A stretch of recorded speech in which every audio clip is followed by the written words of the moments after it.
Okay, we have Hollywood royalty in the building. Definitely Black Hollywood royalty in the building. We have actress, dancer, I'm cheesing. choreographer, life coach, just to name a few. You are a quadruple threat. Am I? In case I missed anything, let me know.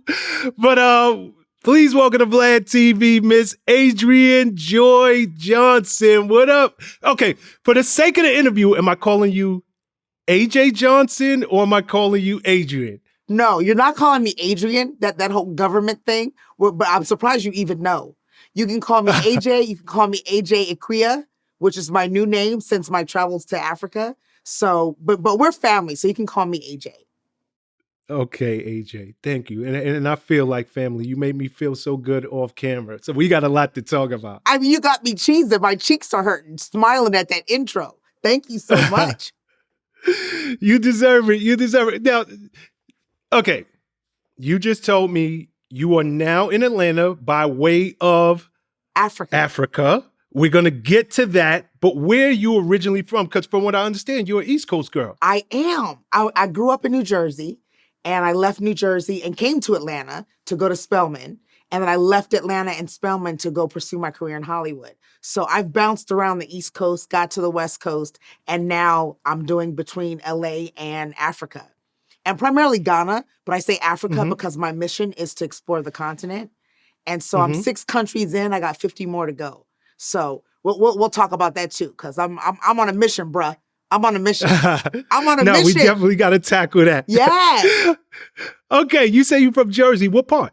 So it's a small town, Rumson, New Jersey, Red Bank, New Jersey, down by the shore, Asbury Park, Long Branch. I don't know if you know about Jersey, Long Branch Boardwalk Yes, years I do. ago, right? Yep. And so I grew up wearing, we called them shower shoes then, but flip-flops, cut-off shorts, predominantly white community, predominantly white high school.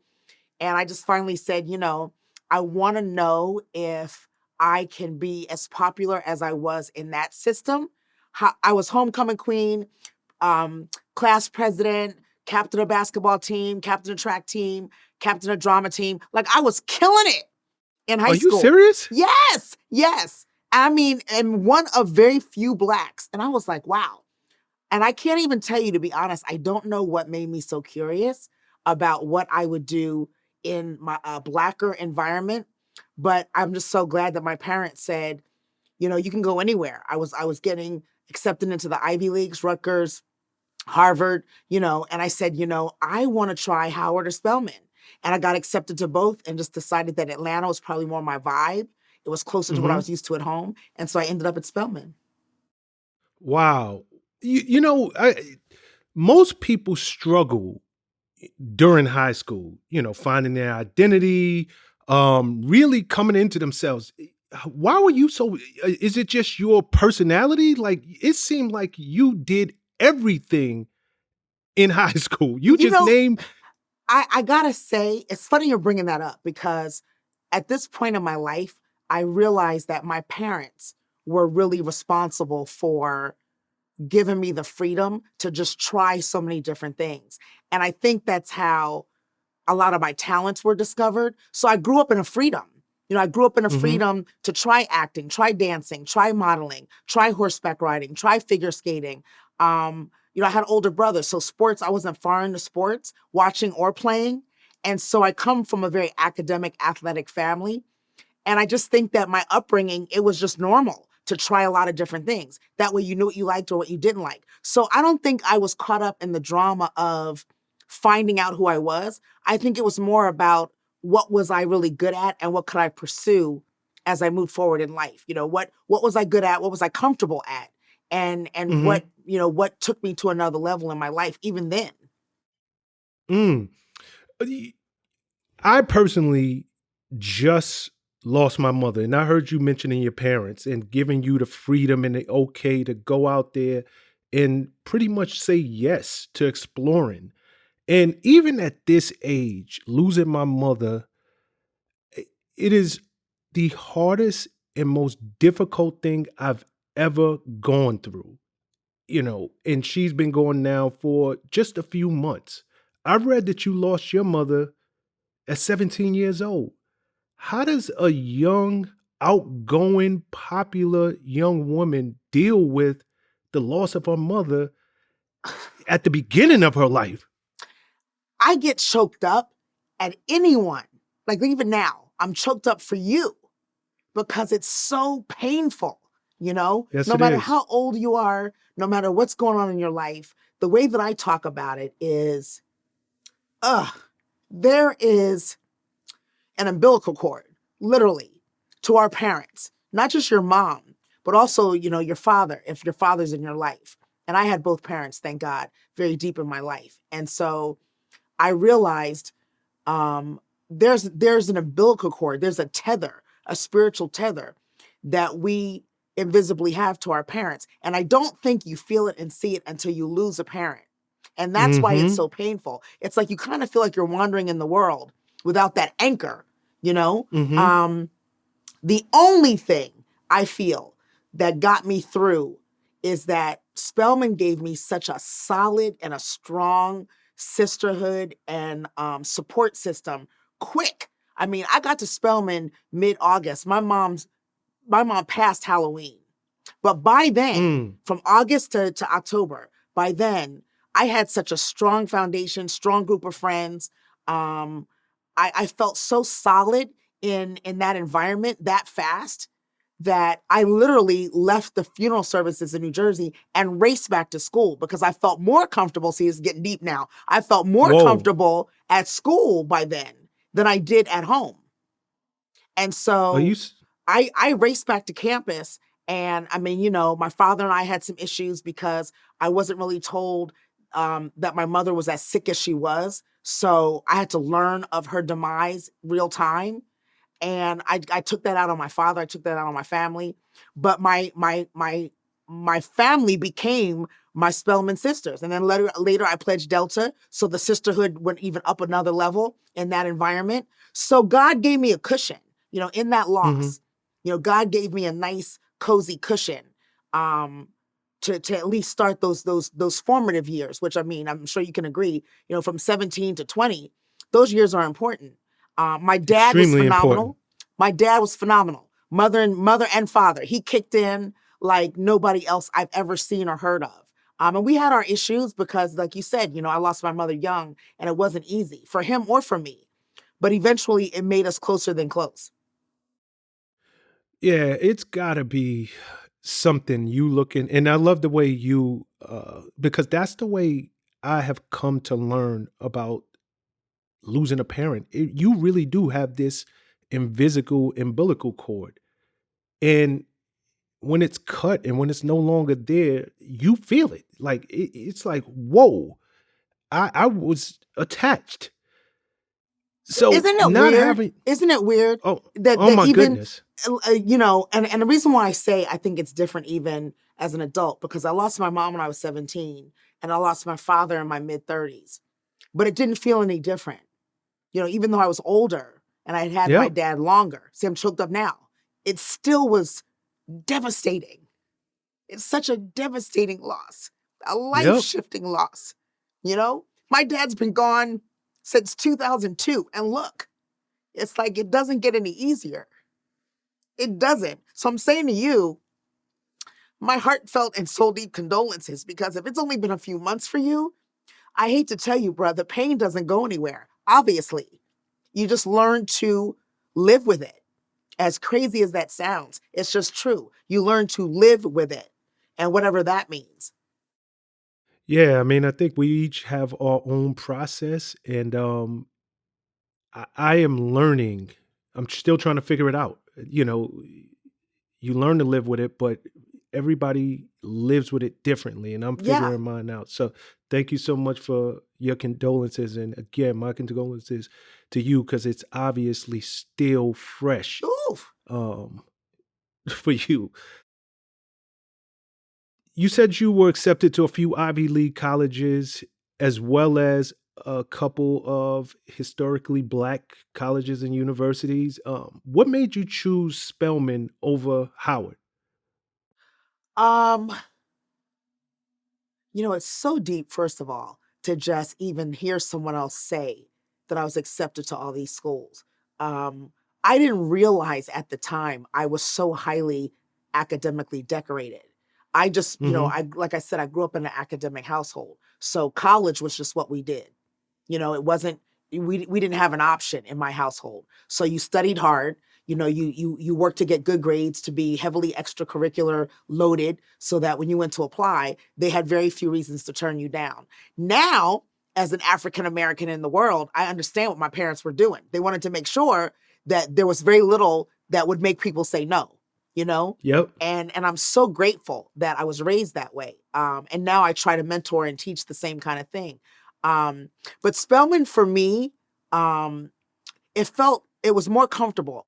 I wasn't comfortable as with the city element of Howard. Again, I grew up in rural, small town New Jersey. So Spelman, that part of Atlanta, the campus of Spelman, beautiful trees, beautiful park benches. It just felt like if I was going to be away from home, that was going to be a comfortable away I could be. And even though Spelman is plopped dead in the center of the bottoms, as they call it, Yes, I it was is. like, Yep. I'm okay as long as I'm in the gates. And that just, my soul was very comfortable there when I did a college visit. And I said, you know what? This is it. I think this is going to be it. Also, I got to say, when I finally learned that Spelman was so intimate and that there were only 500 girls that would be accepted every year, I also felt more special. I felt more critically acclaimed, if you will, to know that if I could be one of the 500, I was on my way. I was already trying to be that boss, right? So I didn't want to be my social security number in college. I wanted people to know my name. And when I learned that Spelman was the environment that raised us to change the world, I was like, I'm gonna be one of them. I'm gonna be one of them that changes the world. Ain't So, nothing wrong with that. so I had to choose Spelman. How big was the Greek life? Now, you said you remember Delta Sigma Theta. Shout to DST. All Y'all day, just every day, celebrated DST. Oh! Okay, got that out the way. a couple of days ago. your Founders Day. Y'all just celebrated. So Wait, listen. How about I was given the opportunity, have to say this, to shoot at the Cape Coast slave dungeons on the coast of Ghana, Africa, to celebrate Founders Day. I got to send you this video. If you haven't seen it, go on my IG, January 13th. I posted it. I'm not going to tell you about it if you haven't seen it. But No, I haven't seen it. I got the opportunity to because what I was feeling and what I told them I wanted to do, and I was so surprised they said yes. I said, I can't be here on the continent in Ghana, an hour from a slave dungeon on my sorority's Founders Day.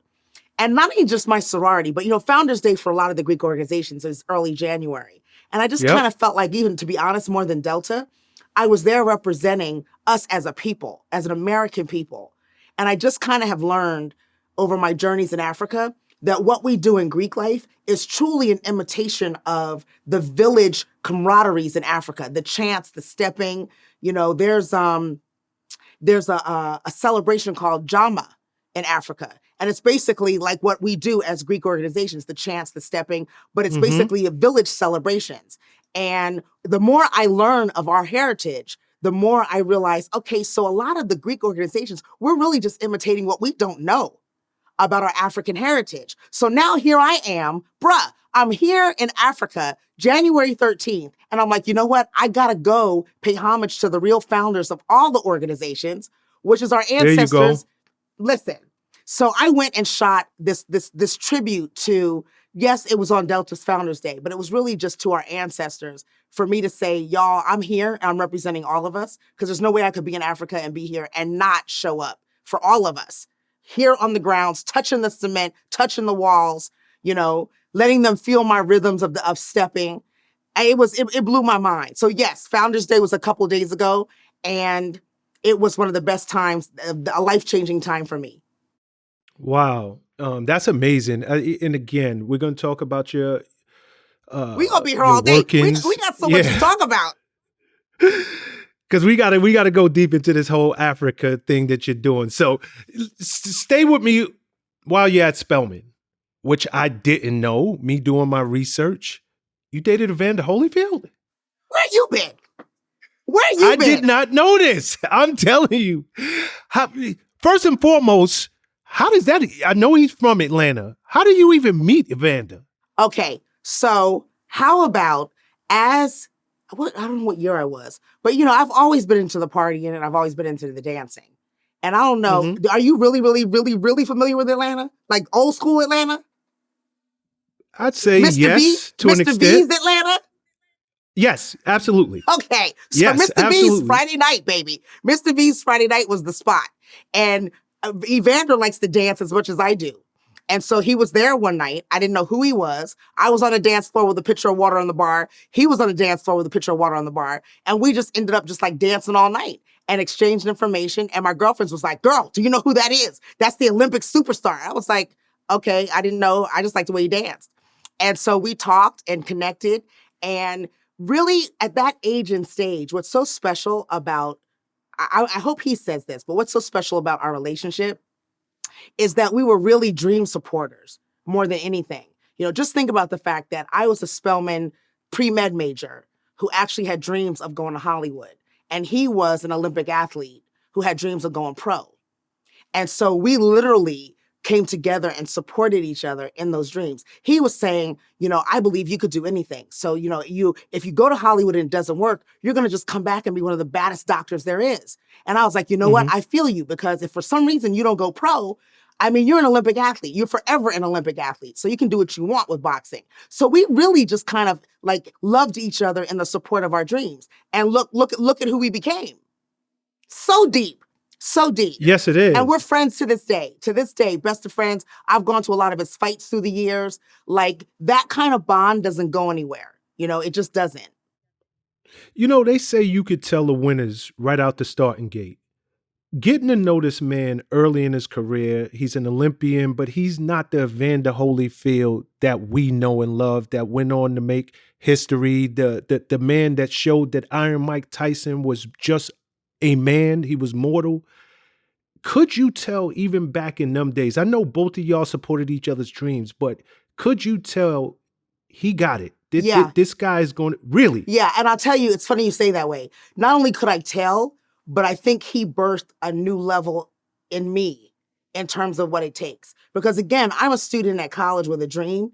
He was an Olympic athlete. So he was already training on an Olympic level. He was eating on an Olympic level. He was going to bed on an Olympic level. He wasn't drinking heavy and partying. So here you got this college girl who at this point is like Miss Morehouse, highly decorated member of Delta Sigma Theta at Spelman. And you got this Olympic athlete who's like going to bed by 10, training every day, boxing every day. And so I learned the work ethic of what it takes to be great. It's an Olympic athlete, right? So I learned the work ethic of what it truly takes to be great then. And so I feel like God blessed me with him as a gift in my life, even just for that. That's where my work ethic started. That's where my don't look for too much company in your dreams started, because he would get up and run every morning. He would go through his box routine every morning. He didn't have a lot of friends. He wasn't hanging out. He was focused on that dream. And I was like, wow, okay, if that's what it takes, then I get it. I'll support and learn from you. And that's what happened. So yeah, again, we dated. He was already an Olympic athlete, but you don't become an Olympic athlete messing around, So he was already great. He just became greater. Okay, I love what you just said. So I got to go back there. You said don't look for too much company in your dreams. Elaborate on that, because somebody listening needs to hear that.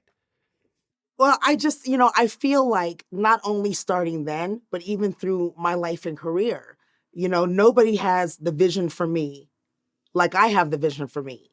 And when you start to, when God starts to bless you with the dreams and the vision, manifesting, then you start to see where that manifestation happens in a lot of isolation. It doesn't come with being at the club with your crew, or it doesn't come with being on vacation with your crew. It comes when, I feel personally, when God gets your undivided attention, and when you're really listening to the voice and to the guidance and you're surrendered to it. That's when the blessings come. And I got to tell you, not just in my life, and I know we're going to stay at Spelman, but I've also been blessed with so many different people that live that space that have fertilized my life. And I mean, I'll throw out a couple just so you understand what I mean. To be around Beyonce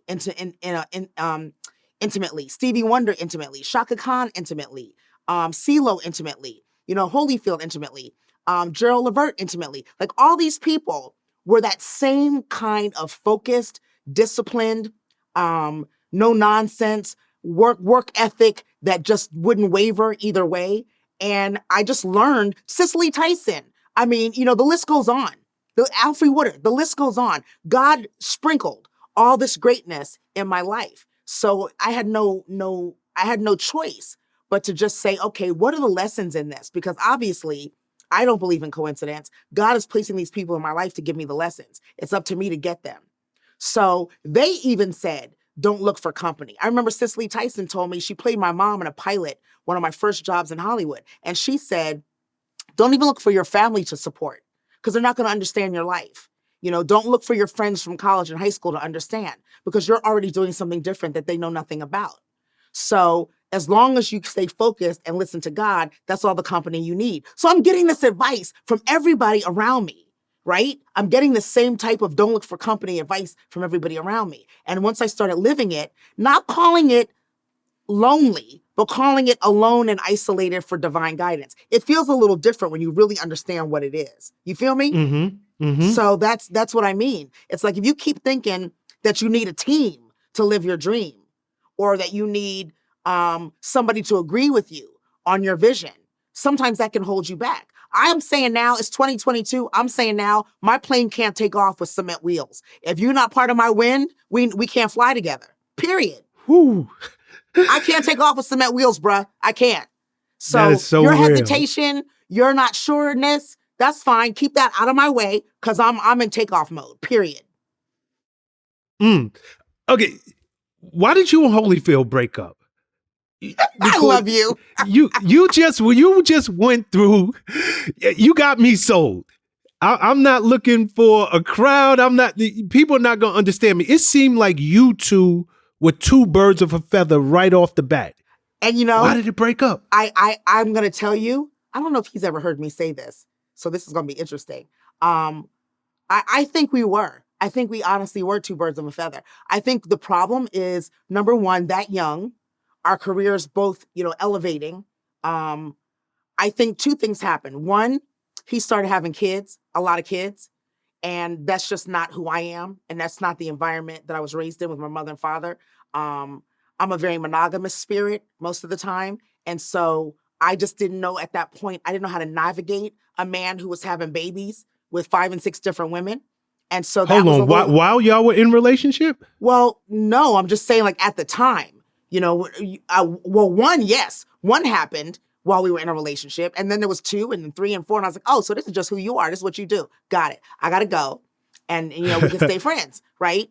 And I also feel, and I would love to hear his take on this, but it was very hard for him to watch my star take off. He was supportive, but I think what he needed, which I got to say, I think a lot of successful men need, is more of the woman who supports, not the woman who they feel like time and energy is going to be competitive. And not that it has to be competitive, but there's a balance that's required. When you're both busy, you're both successful, you're both famous, you're both wealthy. There's a different thing. There's a different dance you have to do. And at that time, I just don't think we were mature enough to know how to dance. Okay. We know about your face. Your face is like, okay, all right. No, because ultimately we know this man likes to have kids. He went on to have about 11 by 6 different women. He spreads his seed. Yes. So, and let me tell you what's really funny now. I meet and know his kids, and they're like, you're supposed to be my mama, right? And I was like, I know, but we're not going to. You're supposed to be my mama, right? I was like, well, let's start bringing up old shit. I understand, but let's just keep it moving. So now the kids are old enough to know our history. Hilarious. Wow. Hilarious. Okay. Speaking of history, and then we'll keep it moving in your story, but this man, he goes on to become one of the greatest heavyweight champions of all time. He was the one who showed the world that Mike Tyson is mortal. Were you there ringside or even in the building when Mike Tyson bit his ear off? I was. Whoa. I was there. I was ringside. And what's really deep about that moment is that being in the arena and being so close to the ring, you honestly, you saw Holyfield's response and his reaction to it. You saw blood, but you didn't know what it was. And of course, with no commentary, you don't really know what's going on. And of course, they stop the fight and there's commotion, but you still don't know what's going on. So we're in the arena calling people who are not in the arena, like, what just happened? They're stopping the fight. What just happened? And so people outside are telling us, yo, Tyson just bit his ear. We're like, what? So now we're watching real time and on the phone. It was crazy. And I just remember when the dust settled an hour or two later, like after all the craziness, he was in shock. And, Evander has always been a very strong spirit. He comes from a very spirited family. His mom, rest her soul, was a very hard praying woman, a Christian woman. And so his spirit has always been very strong. And I just remember him saying, I need you to join me in prayer to understand what this is about. He was saying that then. He was like, I just need you to join me in prayer to understand what this is about. And so that our spirits also kept us connected. I believe sometimes, and my life is a testimony to this, sometimes you can be connected in spirit and that connection doesn't work in the world. And so a lot of times I've come to say, you know what? We have amazing connection, but clearly that this is why it's not working as a relationship, because we're just not, our spirit connection is stronger than our worldly connection. And that's a very mature spirit that has to understand that. And I've worked at that because it's been more of my life than great relationships. And so, I prayed with him. I stayed with him. I think even at the time there must have been a baby mom or girlfriends around. But again, probably, but it didn't matter because we had a connection that was so deep and so long and strong that I wanted to be there for him. And I think he wanted me to be there for him. Very nice. Very nice. And I think he needed it at that time. Yeah. He really did. And to this day, we still connect. We still say hello when we can. I still run and jump on him like he's a big old tree when I see him. That kind of connection doesn't go anywhere years later, Our souls are still the same. No, that's so nice. And that's the way it should be. Amen. It really is.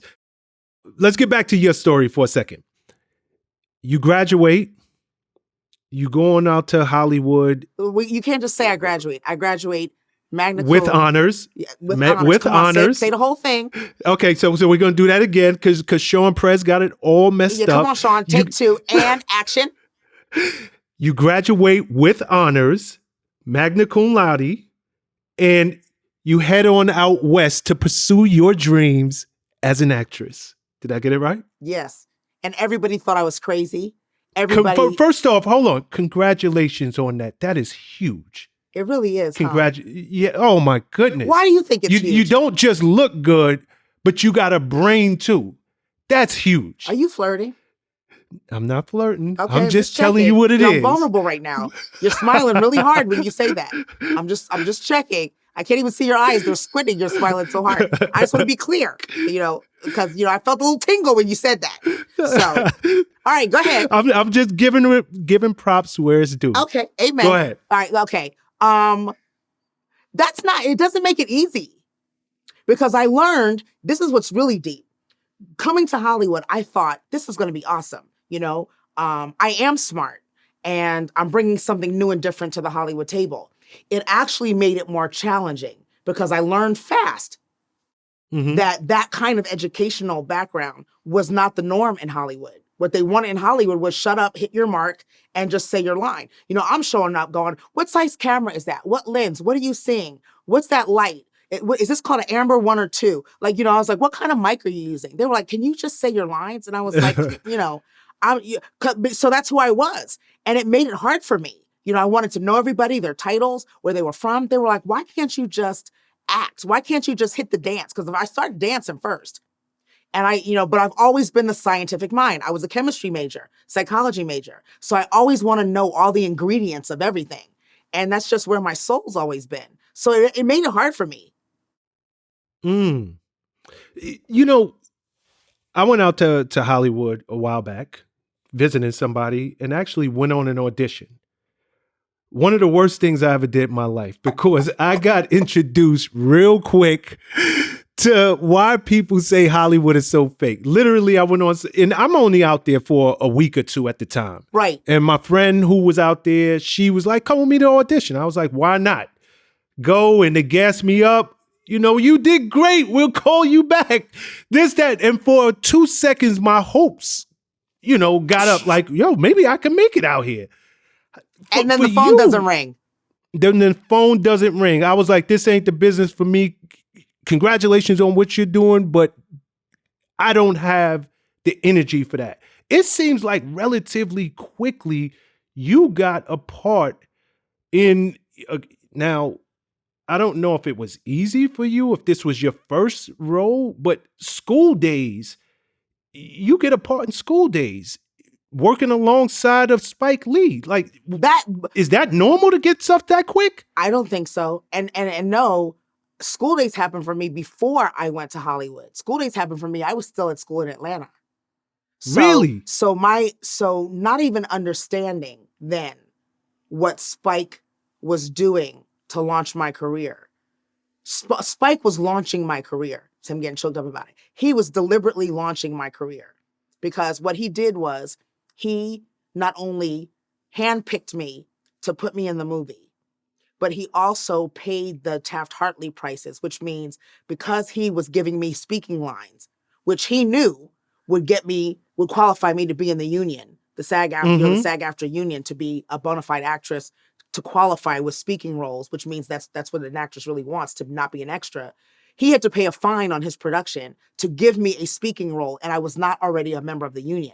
So he voluntarily paid the fine so that he could give me lines and launched my career as a SAG-AFTRA actress. Now, I didn't know any of that then. I just was like, well, if I'm going to be in a movie, I'm going to say something. I'm going to talk. I'm not going to be the background. That's what I was thinking. I had no idea at the time that he was literally setting me up. He was literally discovering me to go on to be a Hollywood entity. So by the time I did go to Hollywood, I had the credentials. I had a hit movie under my belt. I had the support of, at the time, Bill Cosby and Camille Cosby, because they were big influencers at Spelman. I was covered, if you will. I was covered by God's grace and favor in a way that, I just had to show up. I really mean that. Once I got to Hollywood, it was laid out for me. I just had to literally show up. And then the next thing was a few dance videos. Then the next thing was I ran into Keenan Ivory Wayans, and he was like, I want you to be the choreographer and lead fly girl for In Living Color. And then that led to being noticed for House Party. And all of that, Shawn, all of that happened probably within 60 days. Are you serious? Dead ass. All of that happened within 60 days. Okay, so first off, shout to Spike Lee. The Hollywood part happened. The Hollywood part, days. got you. Yeah. First off, shout out to Spike Lee. Didn't realize that he did that for you. Yes. That, and that's the way we're supposed to do it. He recognized the talent in you and said, look, let me pave the way for her. So shout to him. I got to ask you a question because I love that movie, School Daze. It touched, and by the way, I'm a Sigma. So for me, that whole Greek life thing. Go, Rob. I'm sorry, I had to get it out. There you go. But I had to let it out. It tackled a lot of issues: colorism, elitism, different types of discrimination. It was plotted on a fictional HBCU campus. Could you identify to that character because you came from Spelman, or did you just have a completely different experience? You mean in terms of in doing the film with him? In terms of doing the film, because that movie, it would almost make you look at Greeks sideways and be like, I don't want to pledge. There is an elitism that they have against their own people. It also dealt with colorism. Light skin was better as opposed to being dark skin. I got to tell you, I feel like Spike is probably one of the most genius artists when it comes to how he crafts the content. So, for example, I think he, on purpose, with purpose, put me and other people from the HBCU environment and from the Pan-Hellenic environment, the Greeks, because he Mm-hmm. wanted the natural feel and the natural voice. He would ask me, like, even on set, he would ask me, would you do this? Would you say this? Because, Spike wasn't Greek. So his Yep, perspective, yep. right. So his perspective was as a non-Greek. But at the same time, he decided to cover the color issues.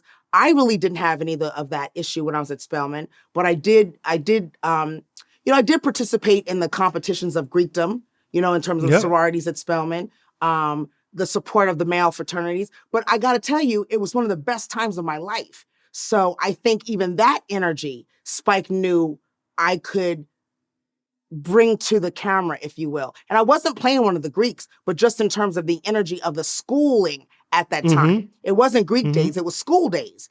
And so to be a member of that community, I think he was smart enough to know I need some real energy from the HBCU community, not just actors I'm flying in from New York and Hollywood to portray. I need some real Mm-hmm. energy. And even Tisha Campbell and I talked about that a lot. We became friends after that. We connected in school days and we became friends on my way to Hollywood, and we were best friends by the time we shot House Party. But we would have these conversations on set. She was a teenager from Hollywood. I was a Delta from Spelman. So I was even helping her with her portrayal of this, HBCU queen and as a sorority. So it's interesting if you hear all that, the layers, right, Yep. of what Mm-hmm. Spike put together. And I mean, even down to, again, now that I think about it, there was really no reason for me to be around Tisha as much as I was. It's not like I had any scenes with her. I didn't really shoot on the same days as her. But Spike made sure that I had access and I was around because I was so curious and I was so hungry to be part of the business. Once again, he made sure that I had access where other people didn't. I was on set days I didn't need to be just because it was like, I wanted to be a part of it. And I think he saw that and felt that in my spirit. And that's how Tisha and I became connected, during the movie. Wow. Wow. You know, again, I got to shout out Spike because I love the fact that he allowed you to come on a set Right. and really groomed you for what would become this incredible career of yours. And You he mentioned doesn't Keenan. speak on it. Go ahead. I'm sorry. No, I was just gonna say he doesn't speak on it. Like all these years, I will shout it from the mountaintops that Spike discovered me, and I will tell this story. And he doesn't say anything. Like, when I see him, we hug, and I'll say, like, little sister, are you proud? Are you proud? He's like, how could I not be? But he's like, or I'll say, are you surprised? He's like, no. Like something will happen. I'll be like, are you surprised? He's like, no. I knew it from day one. So, even that is just interesting to have somebody of that magnitude believe in you like that, Yeah, absolutely. Pretty special. Yeah, and he really launched the careers of so many and took a chance on so many young up and coming African American actresses and actors who went on to do great things. I mean, you just talked about Tisha Campbell, Giancarlo Esposito, just so many of them. So many. So yeah. You mentioned Keenan Ivory Wayans. You go on, you're a dancer or choreographer And and there we go. So here again, you're acting, you're dancing, was choreography and dance always a love of yours? Like, always. how do you go to college Hollywood, and now there's this hit TV show that is a cult favorite, especially amongst African Americans, but it is really opening the door for new comedy sketches and what comedy would become on television. And you become the choreographer for the Fly Girls. How does that happen? It's different when you say it like that now because, we're looking back on what it became, right? But at the time, I want to say that, the early 90s was such a special time on a lot of different levels. I think now we can say it was a special time for music. It was a launch of hip hop. House Party 89, 90. It was the launch of hip hop, fashion, and music in the cinema. And so to be such an intricate part of that time, I personally think was predestined for me. And so I was supposed to be a part of that, the birth of the brown skin actress then. And Mm-hmm. so Mm-hmm. I accept that as part of my assignment, right? My divine assignment. So, I always loved dancing. I mean, I was the step master when I was in school as a Delta. We called it a show duck then. But, Mm-hmm. I did a lot of the choreography. Even when I was little, I would make up dances, and perform at Thanksgiving and Christmas dinner. I'd make up shows and perform for my family. So I've always been a performer. And I never thought, oh, now I'm a choreographer for a TV show. It was that I was in a club dancing again, just like with Holyfield. I was in a club in LA this time. And this tall guy, didn't even know who Keenan was, comes up and says, we need to exchange information. I'm working on a project and I think you're perfect for it. Okay, so that's what everybody in Hollywood says, right? And I was like, yeah, sure you are. Sure you are. So I was like, give me your number and I'll have my agent call your agent type of thing. And he was like, no, for real. So I said, okay, well, give me your number. He said, let me take you to lunch tomorrow. I want to tell you about it. And so literally I called him. We went to lunch and he said, I'm creating this show. He said, but here's the thing. You're not really on the show. I'm thinking about using the kind of dancing you're doing as like a commercial break bumper. And he was like, I've never really seen it. You're flowing, clearly you're just having a good time, but your moves are crazy. And he was like, could you teach that to a group of girls? And I was like, yeah. And so he said, well, let's just see what happens. Long story short, the networks decided to give him a pilot and he hired me to be the choreography and one of the lead fly girls. And at the same time, we had the same attorney, Stephen Barnes, one of the most powerful African-American attorneys in Hollywood. And Stephen said, I've got clients at the time with Reggie and Warrington Hudlin. I've got clients who have a movie they're working on, and I think you're perfect for it. Can I bring them to your In Living Color rehearsal? I need them to see you do your thing. Now, I had never read the script from House Party. I never heard of it. My attorney just said, I got some friends I want to bring that are working on a project, and I think you're right for it. So just think about how all that was working. I'm going back to the 90s, how it worked in the 90s, right? So here comes my attorney, Keenan's attorney, brings Reggie and Warrington Hudlin to one of the choreography rehearsals. So now I'm being my thing. No, it's cat, head spin, tap, tap, shake it, shoulders. I'm doing my thing. And all of a sudden they say, she's perfect. She's perfect. And so they said, we want you to come in and do a chemistry read. The chemistry read turned out to be with Tisha. I couldn't make this. I couldn't write this. I couldn't write these stories if I wanted to. I could not write these stories if I wanted to. And you know the rest of the history to that. Wow. Did you follow all that? I gave you a lot really fast. No, but it just shows how some things are just divine. Some things are, it's just meant to happen if you trust the process. But see, now that we're talking about these details, and I don't get a lot of opportunities to go through it like you're having me do, which is also really fun. But as I'm talking about it, I pray that you and people listening can hear God's involvement. You can hear where it's not a whole lot of me doing anything except me showing up when it's my time to show up. It's me being prepared when I'm asked to perform something.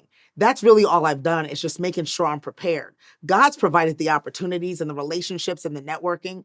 All I had to do was show up and be ready. And that's why I tell everybody when people say, what's your advice to somebody going to Hollywood? I say, don't go unless you really, really want it, because it's a life that's not for everybody. You just learn that. Yeah, absolutely. You just learn that. So the first thing I say is if you don't really, really want it, it's going to put you in the ground earlier than you need to be. You got to be really, really in a position where you want it so that if you die trying, you're happy. There you go. Right? Yep. Absolutely. It is not for the weak. No. You got to get used to that word, no. Or better yet, you got to get used to just not getting them called back. So if you got sensitive skin, good luck. Right.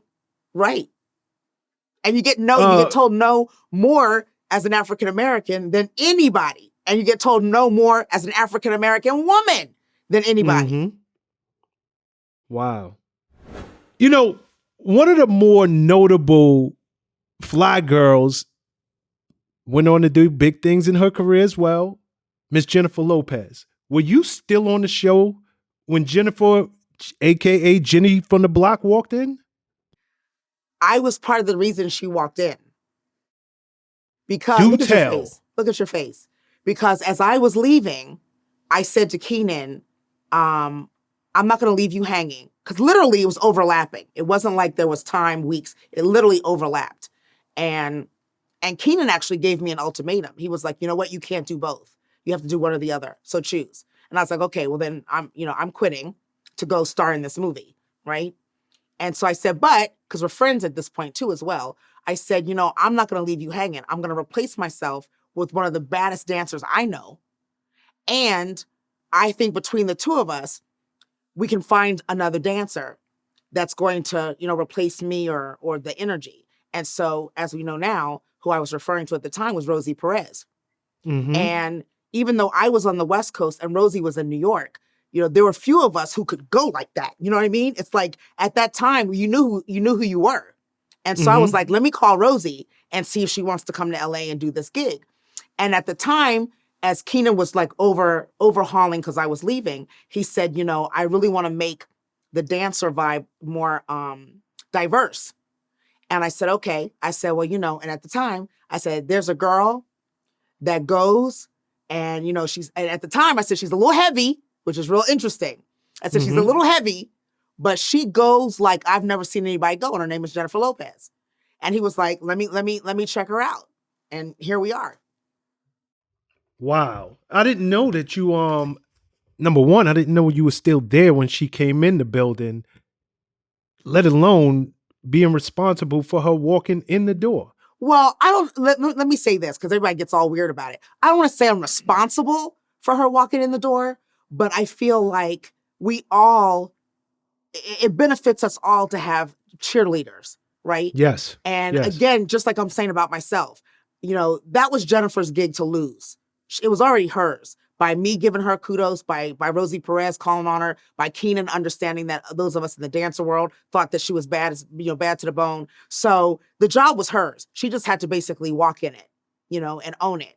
And so at that time, when there's a job with your name on it for whatever reason, it's just like with House Party, with Baby Boy even. I don't want to jump ahead, but even John Singleton said to me, I've been auditioning hundreds of women.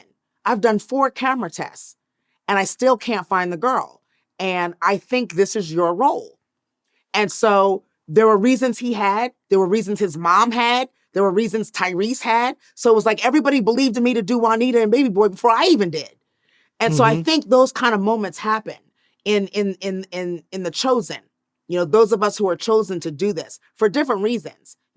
I think Jennifer was chosen for a lot of reasons, but especially to show the Latin community, at the time that they were not underdogs and that, if you worked hard, you could have it. You know what I mean? Absolutely. Absolutely.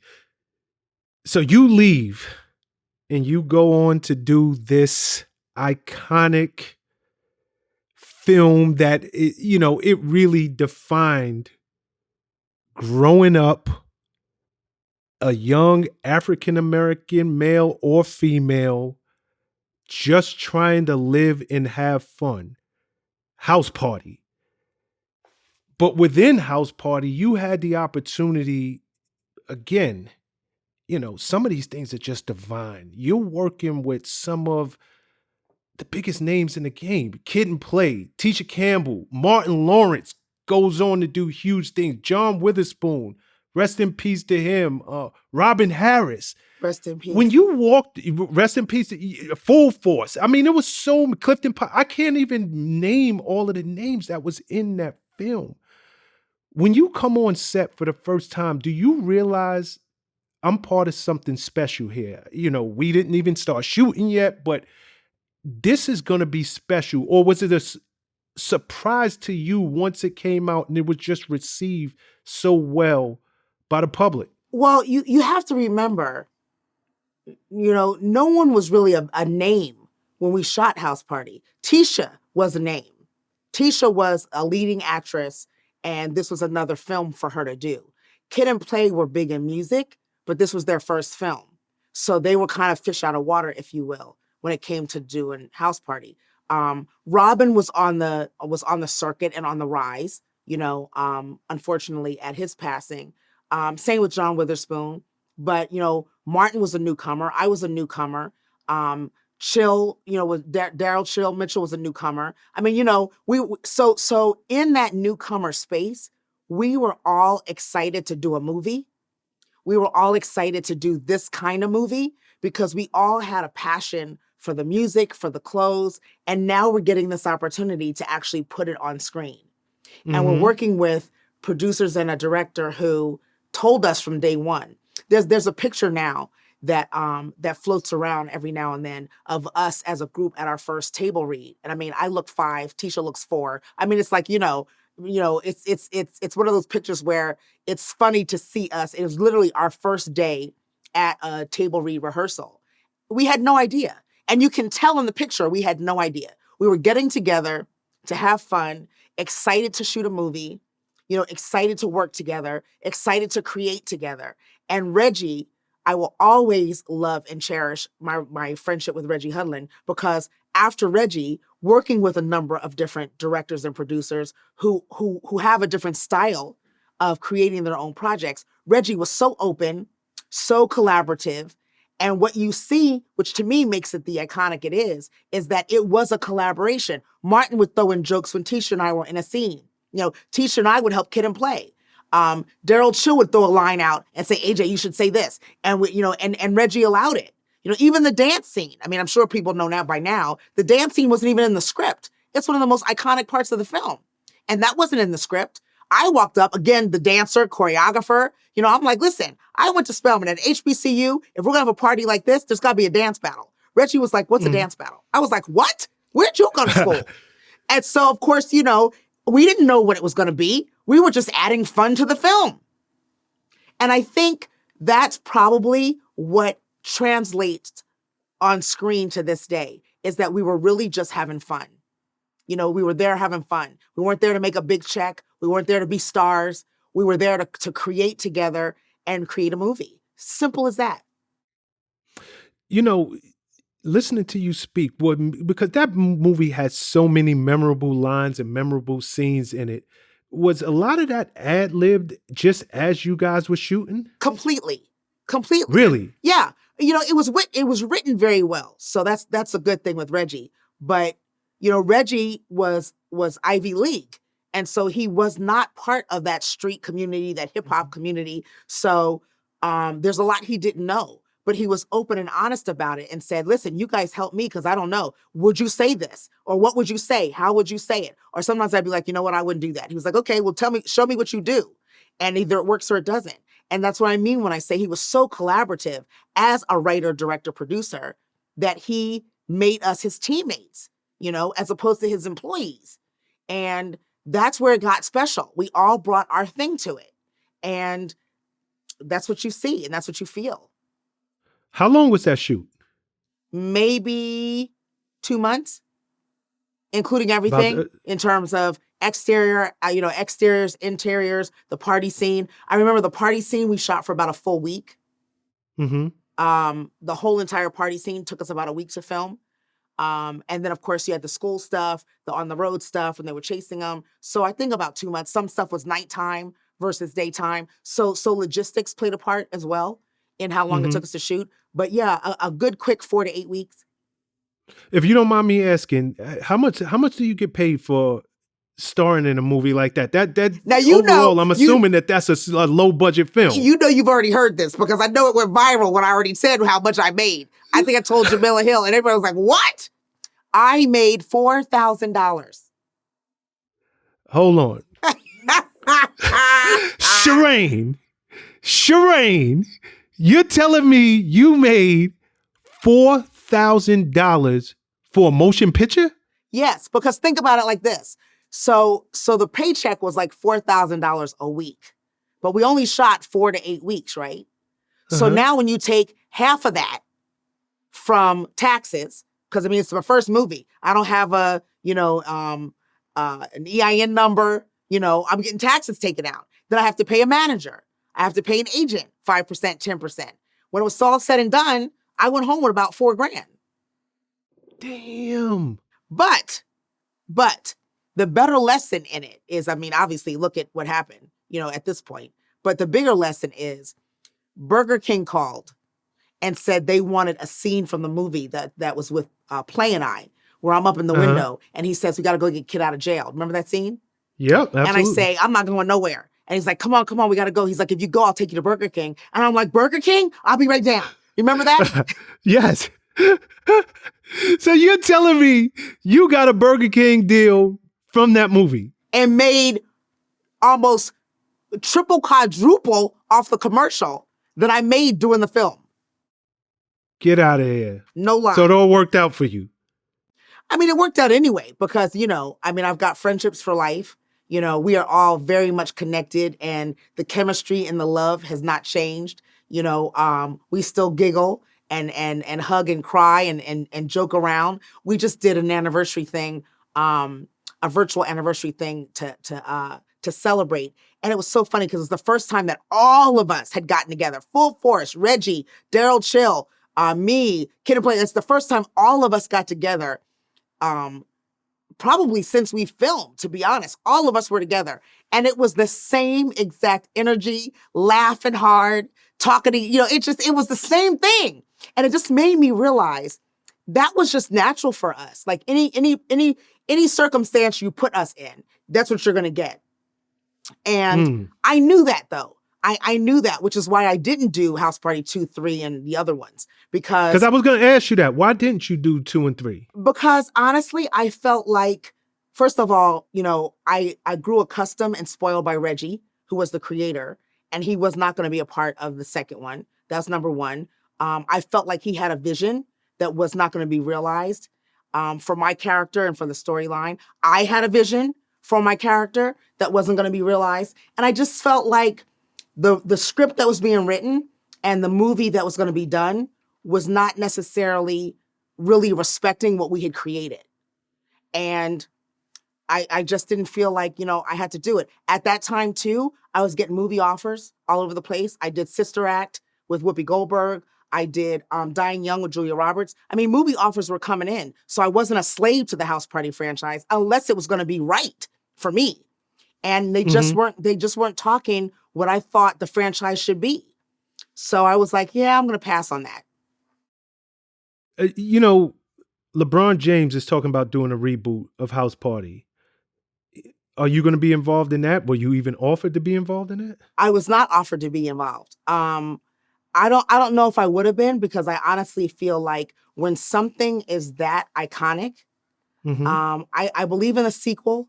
I believe in the prequel. That could be cool. But to try to do a reboot, I just think some things are better left undone. They're just better left where they are, because it's classic for a reason. And I just don't know any classics that get redone well. So we'll see what happens. I hope I'm wrong. I don't wish any bad blood. I hope I'm wrong. But, there's only one Shireen, baby. That's right. That's right. There's only one. That's absolutely right. So, we'll see what happens. There's only one Shireen. Right. Okay, so we are on VladTV, and another regular guest on VladTV is somebody that you know well, Mr. Michael Jai White. This is a past relationship of yours. You're really digging today. You're really digging. This is a past relationship of yours. It is. And I only touch on this because of he's always on VladTV. But I know Mike is very much into the arts. He's very much into working out. And I also know that you are very much into healthy living, working out. Was he an introduction into that world for you, or were you pretty much working out and living healthy before meeting him? I was athletic before Michael Jai, but I credit him with actually teaching me that it could be a thing for me. He taught me the foundation of taking my love of working out and athletics to a different place. It really started because when I got Inkwell, Mm-hmm. It was back in 92, believe it or not, that long ago. When I got Inkwell, I knew that my wardrobe was going to be pretty summer, skimpy, bright colors. And I said to him, I want to be like the killer body. I want to show everybody why Lorenz Tate would go for this older woman. And so Michael started training with me and teaching me the nutritional part. And I literally got obsessed. I don't think he knew how serious I was as he was teaching me. And of course, after the years went on, it was one of the biggest things that kept us connected was our love of fitness and using it within our careers. It was one of the biggest things that kept us, together and that we had in common. But he's definitely the reason why fitness became a thing for me and a serious thing for me. Yeah, I mean, he really is the real deal when it comes to fitness and the arts. He takes it 100% serious. I was just Yeah, always curious, how much of an inspiration was he in your life? yeah, Uh, yeah, a big one. in terms of the Inkwell, again, you get to work with many stars who have gone on to do incredible things. Um, you act right next to Morris Chestnut, Lorenz Tate, Jada Pinkett Smith, as we know her. Again, you guys are young in your careers at this time. When you're shooting this movie, are you saying, because at this time, to some extent, Jada has a name. I believe Morris and Lorenz were still very, very young in their career. Jada was young in her career. I mean, this was before Set It Off. This was 92. So this was, I'm telling you, who was mouth dropping on set. It was to work alongside Glenn Turman, to work alongside Suzanne Douglas, rest her soul, to work alongside Joe Morton. Like these were the African-American powerhouses. These were the people who had crossed over at the time. You either did TV or film in that arena. And now here we are, being graced in the presence of this talk about Black Hollywood royalty, where they had done TV, film, they basically were the creme de la creme of Black Hollywood. So for all of us to be able to work alongside of them, that was what was amazing to me. I think at the time we were all newcomers, Lorenz, Dwayne Martin, Jada, Morris, and again, we're really, really fresh in our careers. We had all kind of done something, but once again, we were fueled by, it was just a different time. I guess that's what I want to say. We were really, truly fueled by the craft. We were fueled by the art. We weren't fueled so much by the paycheck. I mean, obviously, yes, but, we wanted to get paid. But that wasn't the driving force of us wanting to do these projects. And I feel like what has made them iconic is that we led with our heart and souls in the work, and that it was about the craft. We had acting coaches and acting teachers and dialect coaches. It wasn't just, I got 1 million followers on Instagram and now I'm in a movie, like it turns out to be sometimes now, right? You had to really have the chops. You had to really be able to hit your mark. You had to really, do 3 takes and be done. You had to really be able to be emotional at the drop of a dime. Like you had to really, really know what you were doing in order to get the opportunities. And I think that level of work shows, in that genre of movie. Again, when I go back to the 90s, that was just what was happening in the 90s, not just even on screen. I mean, lyricists, think about, the rappers of the 90s and the music of the 90s and the sound of the 90s. You go from Tupac to Teddy Riley. It's like it was just a time where you had to be about your craft in order to even be recognized. And now that arena, that genre is known for, it doesn't get a whole lot better. It hasn't been since. You ain't lying. Right? You are not lying. Yeah. In that movie, The Inkwell, one of the most harrowing scenes of the movie is when you confront your cheating husband. Where did you draw? Because it looked on screen, like you were drawn from a real place. Who'd you talk to? You talked to somebody about this interview. What? Shawn, you've been talking to somebody. Did my dad tell you? Did my dad come from heaven to tell you what happened? I'm dead serious. I know the movie. I watched the movie. And sometimes you can watch people on film and he's acting. That they're doing a good job, but it's acting. You looked like you were in pain. Like, I am hurting going through this scene. Now, maybe you were just this incredible actress that we can't tell the difference. But did you draw from a real place? Were those real tears? Okay, so here's the thing. Yes, they were real tears. But what's really interesting is my dad was on set with me. And at this point in my career, like I told you, he was amazing, mother and father. But at this point in my career, he was so involved in my career choices, my character choices, my acting choices. He was so involved that I feel like he was my on-set coach. And it wasn't even set up that way. It's just that he very rarely let me go on a set on location without him being there, whether he went with me or met with me, there.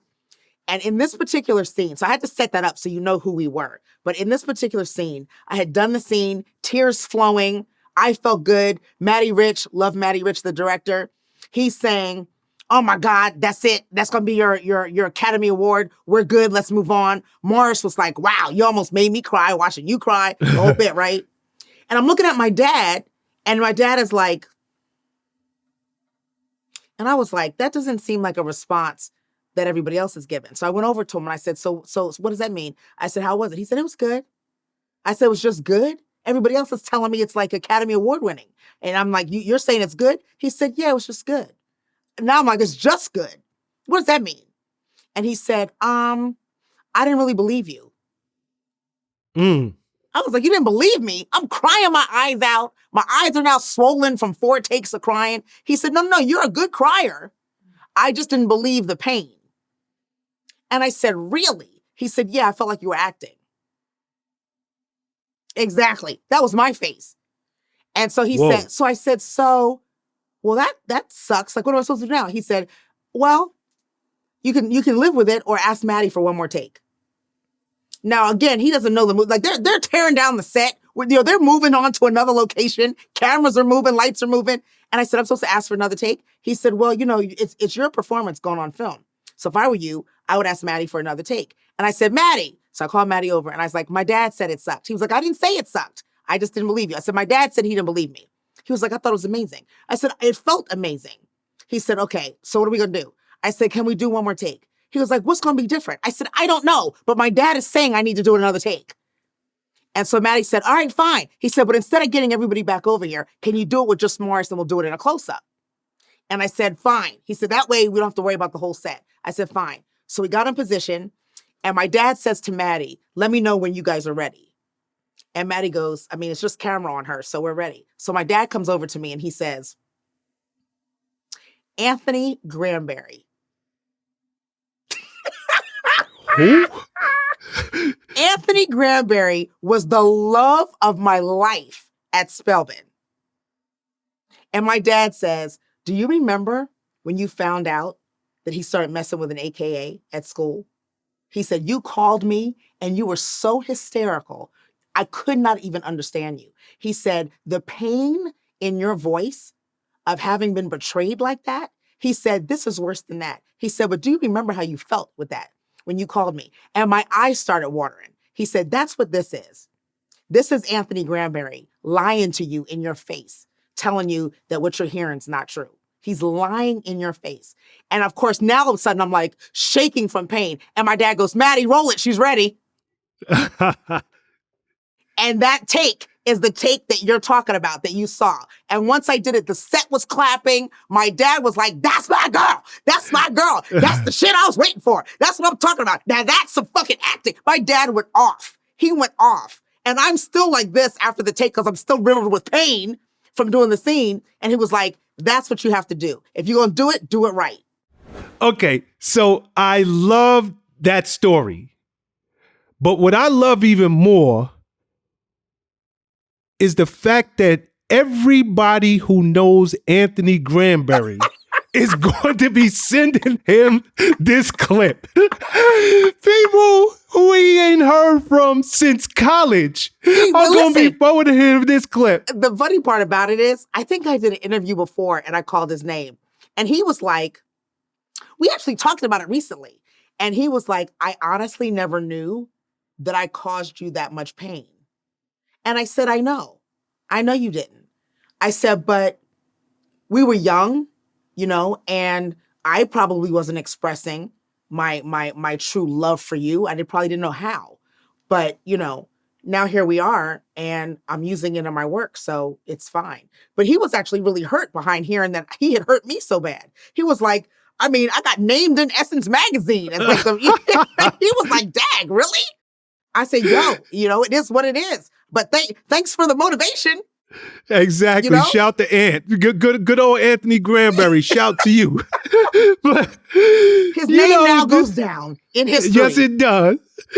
You work with all kinds of people. You had appearances on Different World, Fresh Prince of Bel-Air, Jamie Foxx show, Heat of the Night, all kinds of shows. Let me, we talked about a lot of stars that have gone on to do incredible work that you've worked with. But Different World, Bill Cosby, you have an affiliation with him from back in Spelman. What do you think about how his life has turned out over the years? Because none of us saw that coming. I gotta say, that's not the man we talk about now is not the man that I've known. And that's just my truth. I don't know anything about that. But what I do know is what's done in darkness comes to light.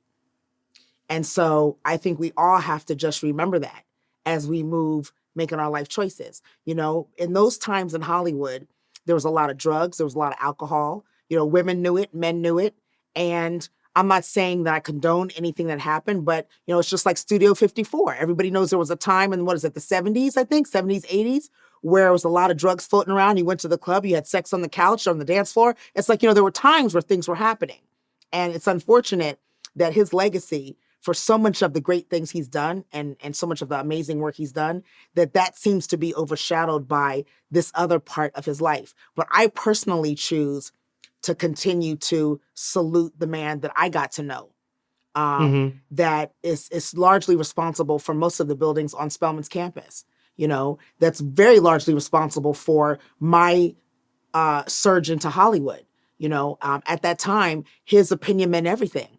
And for him to give his vote of confidence on my name, opened so many doors for me in Hollywood that I may not have ever even gotten the chance to knock on. And so I just say, I think it's really sad that we do that as a culture, that, all of a sudden one thing, we turn our back on each other. We all make mistakes. We all have highs and lows in life. And I'm not saying all of our highs and lows are to that degree, but at the same time, I don't think that the legacy of a great man has to be completely rusted and tainted by, an error. Not so much just his choices, but an error that was filled with a lot of that kind of behavior, if that makes any sense. And it's makes taught me sense.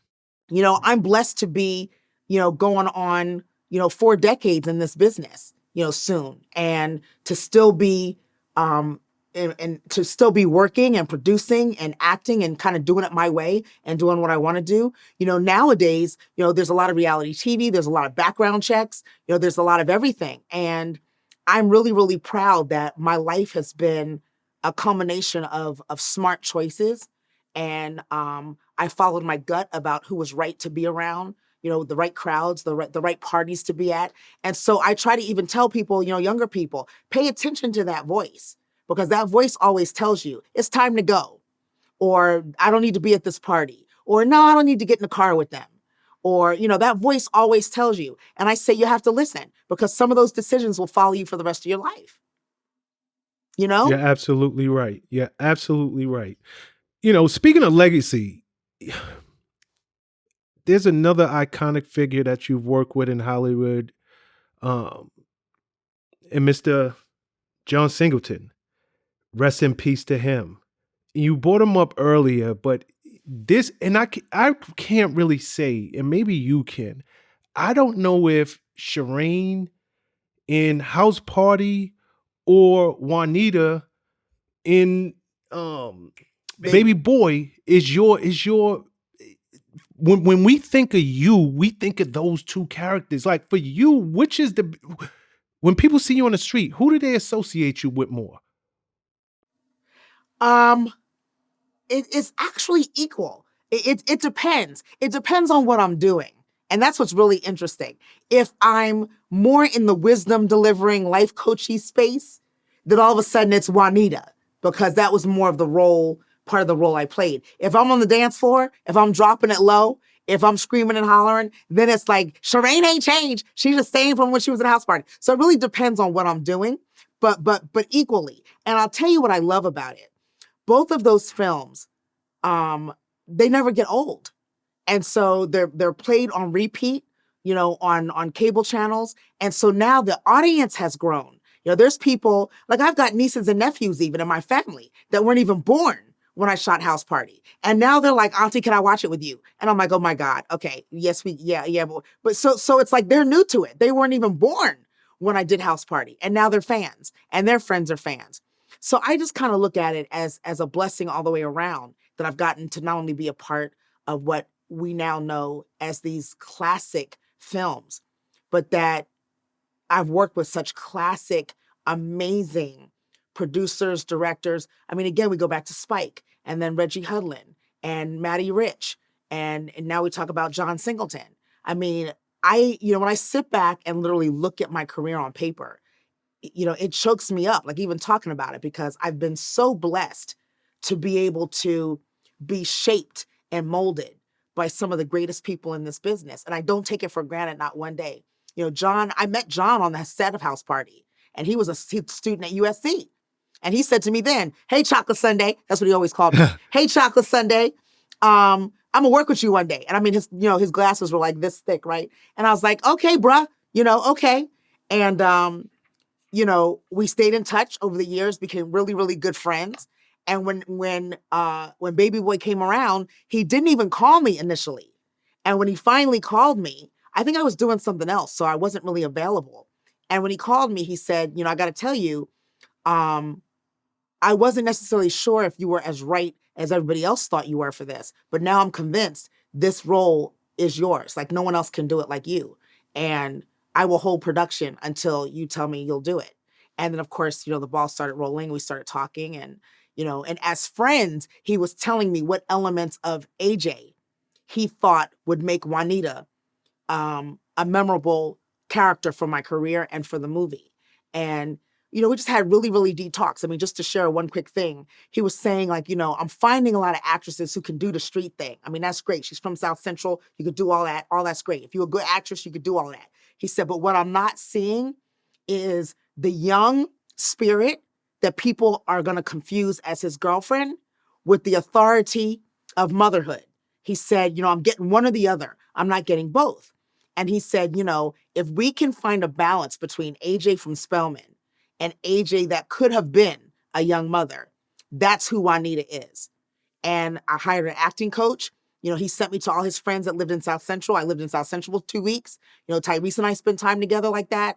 And I mean, we had a lot of pre-production time before we actually started filming. But that's what I loved about John. John, he didn't pull out, he didn't, there were no stops for John. John would go to the ends of the earth. When we were on set, you couldn't even show up on set without being in character. Even if you weren't filming that day, if you were coming to set for any reason, even if it was a wardrobe fitting or to sign paperwork, you better show up in character, because he was like, we're not shooting a movie, we're living a life, and the cameras are following it. So don't show up on my set as a character. Like if you're coming, you better come around as Juanita. And so all those little things were so specific to working with John. But the hardest part for me is, that I lost my friend.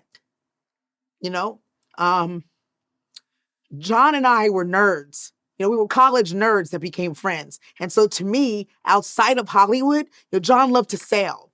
We would go sailing together and just have long talks about life and how the business wasn't fair and what would we do. And he would support me in doing other things in the business. And he would say, you're more than an actress. Make sure you do more than that. Don't let this industry tell you that they can only validate you as an actress. You need to own something. And my dad had told me the same thing. So I miss my friend. He's an amazing director, but I miss my friend.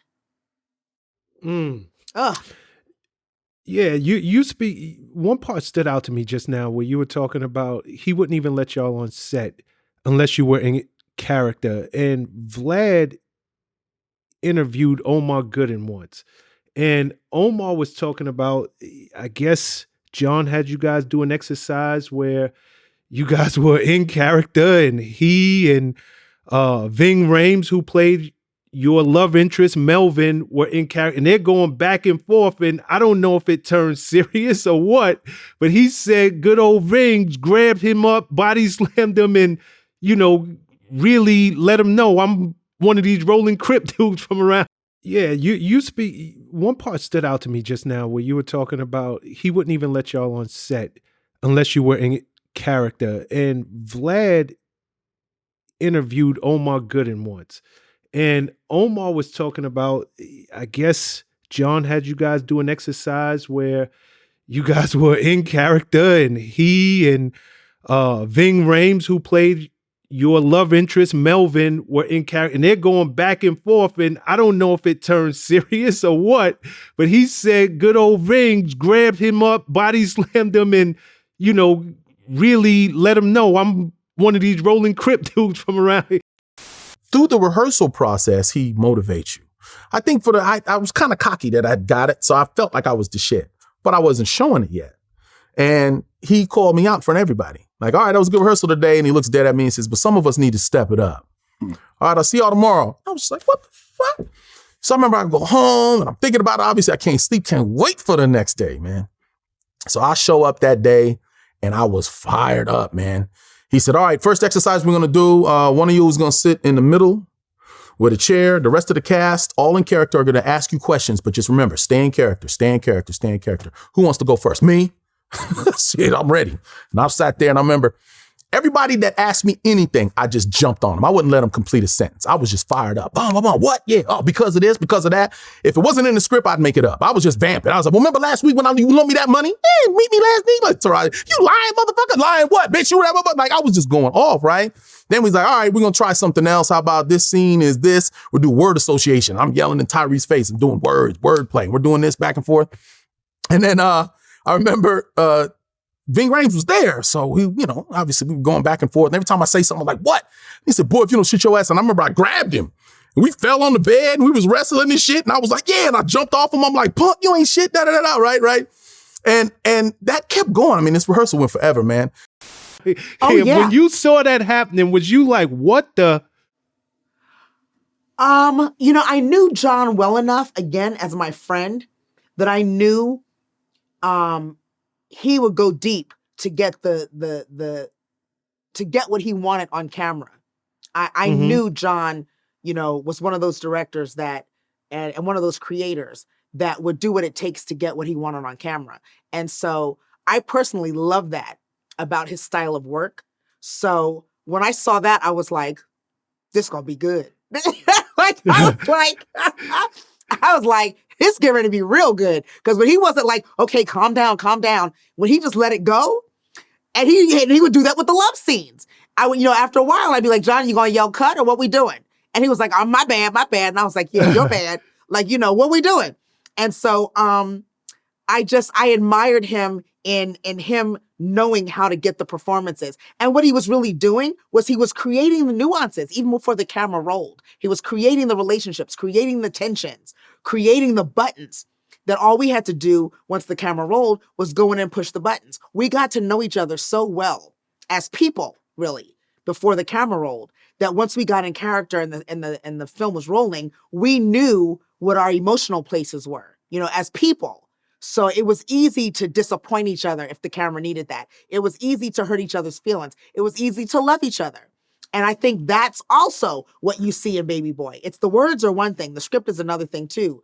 But just the heartfelt energy of what we all poured into it. I think that's what makes it the movie that it is. Yeah, I mean, there's one scene, again, that just stands out where Ving Rhames is in the kitchen cooking with no clothes on. Ad-lib. Complete ad-lib. No way. We had no idea that he was going to be butt-ass naked. And actually, in the scene, it didn't make the full scene didn't make the film, but we both walk in. Tyrese and I both walk in. And we're both shocked. But of course, Tyrese's response is completely different than mine. Let me say that. But I mean, the action was he was going to be cooking breakfast, and I come from my bedroom, and Tyrese comes from his, and we kind of bump into each other, and then go in the kitchen for breakfast. And of course, Ving's line was supposed to be, "You want some breakfast?" And that was it. So of course, this particular take, we're in our, our corresponding bedrooms on set, and John says, "Okay, action." And we both come out and collide and look, and the looks on our faces were to see Ving's naked ass in front of us. Tyrese was like, "Whoa, whoa, whoa." And I was like, "Whoa, whoa, ooh." And so, of course, we just kept going. That part didn't make the movie. But when I tell you, John was full of all those little things to just get certain elements on camera. And it was amazing, amazing. Yeah, I mean, that part was insane, and I love the fact that he pulled it off so well. Like, all of y'all pulled that part off so well, and it's crazy to hear that it was ad-lib. Oh, incredible! So much ad-lib, so much ad-lib. I mean, if you remember, even the scene that everybody's now doing for TikTok and I'm honored on Instagram, where I'm in Jodi's face and I'm saying, your house. Yep. That scene, right? And everybody's like, "Oh, you can still do it." I'm like, "Yeah, I created it." But in that scene, a lot of that was ad lib, and John basically would say, "Here's the script. You know where it's going." He would say, "You know where the scene starts. You know where it's going. I don't really care about what happens in the middle. I want you to show me what Juanita would do and say, as long as you start here and here." Because he kind of knew as a director, he's got to edit and cut. And really the editing and cutting starts from the beginning of a scene and the end of the scene. He's like, "I can cut in and out of what happens in the middle, but you give me the meat in the middle and we'll go from there." And that was difficult for me because even coming into Baby Boy, I had worked with more directors who were saying, "Stick to the lines. Don't ad lib too much. This is what the scene is about. This is how I want you to play it."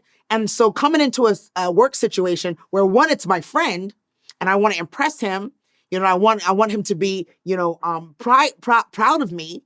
And he's saying, "This is Juanita's house. This is Juanita's kitchen. Show me what you're going to do. Show me where you're going to stand." At first, I was kind of lost. And then I was like, okay, I got to own this. Like, that's what he's telling me to do. I have to own this character. I have to own this set. I have to own this. I have to just own all of it. And it took me a day or two to really just kind of really study and get into that spirit of the character in the movie. And then it became easier and easier. But in that scene, he just basically said, "I don't care what you say to him, but you just know that it starts here and you gotta escalate the argument." So a lot of that scene was ad-lib. Wow. Walking around here thinking like you King Tut of somebody. That was ad-lib. That was ad-lib. So a lot of it was ad-lib. If I want to bring a man up in here, I'll bring a man all up and through here. That's my say. All of that was ad-lib. But this is where you got to get credit for that whole role in that character, because you really did walk the line of being this young mother, to Tyrese, who was pretty much your age, damn near just a few years younger, and pulling it off. You got to give you credit on that, because not many people, like you said, people could act and, get the nuance of how somebody young and they had a baby and they're from Compton or South Central, they can get all of that, but still to have that, well, how would this person be as a mother to a young man? You nailed that. Well, thank you, first of all. It was probably one of the hardest roles and hardest projects I've ever done, because I put a lot of pressure on myself to make sure that I properly represented the single mother, which I knew nothing about. I did not want to insult all the women around the world that were living this kind of situation. I wanted to pay homage to them. And so, I wanted to get it right.